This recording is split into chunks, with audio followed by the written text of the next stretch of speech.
Students, now let's see how to declare the class variables, local variables, or the instance variables. So how it is executing. So here I had written a small program. So in this program, so this is the class name sample, and this type you call it as an instance variable. So this you already know, this is an instance variable, and this is a class variable, right? So this is a class variable, and this the main is here. So if you you all know that the program execution priority I already explained. The execution priority is first class is loaded, right?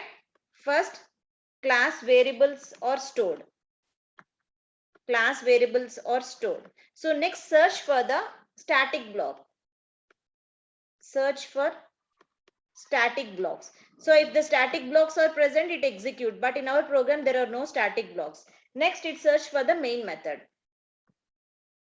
Search for main method. So this is the execution priority. So first the class variables are stored in the memory. Okay, these instance variable will not store, because instance variables will be stored whenever the object is created. So first class variable stored.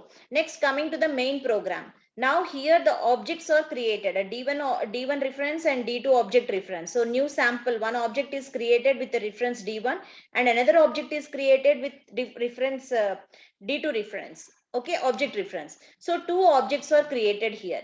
Two objects are created. So why we are created? To allocate memory to instance variable. If you want to allocate a memory to instance variable, we have to create an object. So whenever this object is created, 100 can be occupied in the memory. So to access this instance variable, you can call with an object reference. D1.a is equal to D1.a plus 20. That means whatever the instance variable 100 is there plus 20, 120 will be occupied. So here, if you want to print D1.a, 120 is going to be printed. Next, D1.b. D1.b. So this is, b is a class variable. So class variable is 200. 200 plus 20. D1.b, 220 is printed. Next, D2.a. D2.a means another object. So for this instance of variable, another object is created, D2. Object reference is created. So the controller will goes to here, D2 will be accessed, and D2.a, what is D2.a? D2.a is 100 only. Okay, now D2.b. D2.b means controller will goes to B, okay, and the value comes here and it prints 220. You will get a doubt, ma'am, here D1.b is equal to D1.b is there, but D2.b is not there. Then why it is printed 220? Because static class variables are common to all objects. These variables are common to all objects. Common to all objects. I already said. So only one class variable will be there that can be common to all objects. It is common to D1, it is common to D2 also. So whenever B is called, so automatically it is added with a 20 and 220 is going to be printed. So this is how it is happening. So now let's see the execution part, then I'll explain you. So okay, before executing, I want to explain you like okay, so let me take this is method area. Okay, and this is stack area. And next is the heap area. So this is heap area. Okay, so now if I want to, first the controller will comes to here and it stores the, first this class variable is going to store. So class variables will be stored in what? In the method area, class variables are stored. So B will be stored here. So now controller comes to the main program and the D1 object is created and the D2 object is created. Let's take D1 and D2 object reference are created. So object is new sample. Okay, sample object is created. So what is a sample object? So why we are creating the objects here? To allocate a memory to instance variable. So what is an instance variable? A is an instance variable and holds the value of 100. And another sample object is created. Another sample object is created with a D2 reference, and what the value will be stored. So object D2 is created to access the instance variable A. So A 100 only. Okay. So now let's see. D1.A is equal to D1.A plus 20. So this D1 will be updated to 120. Next, D2.A means 100 only. Next, D2.B means this is common to all objects. I already said. So class variables are common to all objects. So this 200 will be updated to 220. So now let's see the output. What happening here? So clear it, close. Let's save the program. Save the program. Open the command prompt. Open the command prompt. So now try to execute here. So what's CLS clear screen? Java C. My class name is sample dot, file name is sample.java. So now let's see. So there are no errors. Now try to run the program. Java class name. Class name is sample only. See here. 120, 220, 100 and 220. So D1.A is updated, D1.B is updated, D2.A is only 100. It is not updated. And D2.B is updated with 220. Okay. So this is about the class variables, local variables and the instance variables. And one more point I want to clear you students.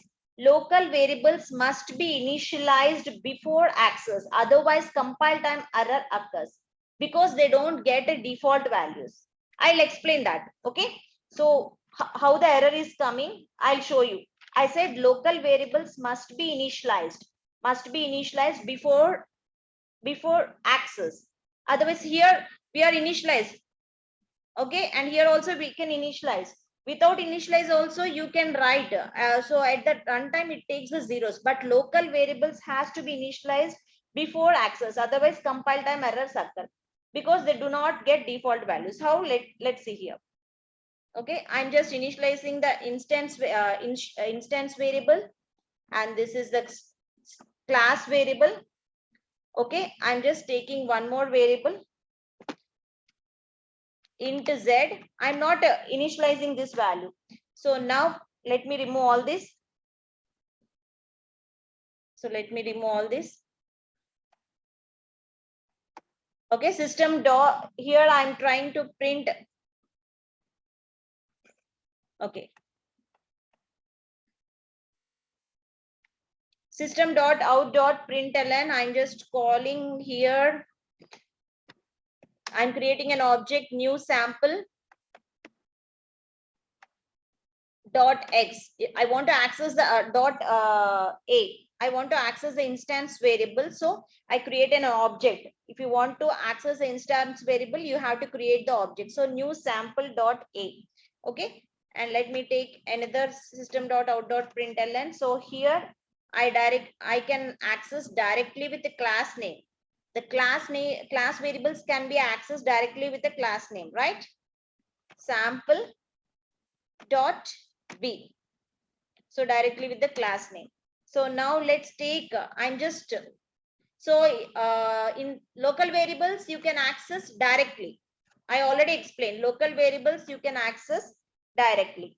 So now let's check whether the error is coming or not, because you have to be, I said, local variables must be initialized initialized before access. Otherwise, compile time error occurs because they do not get default values. So here I didn't mention any values. Even though if I didn't mention a value and the b value, a 0 is going to be printed here. Here a 0 is printed and here it is 0 is printed.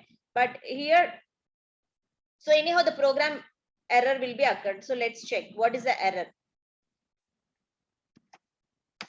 So Java C sample.java. See here, variable z might not have been initialized in system.out.println. While it is printing the z, variable z might not have been initialized. So now try to initialize the z value. Let's take Z is equal to 0. I just initialize the local variable. Now I'm trying to compile the program. So when I will try to compile the program, no error. Now execute the program. See here, all zeros. So I didn't initialize the class variable and the instance variable. Even though I didn't initialize the instance variable and the class variable, the program is executed. By default, it takes a 0 value.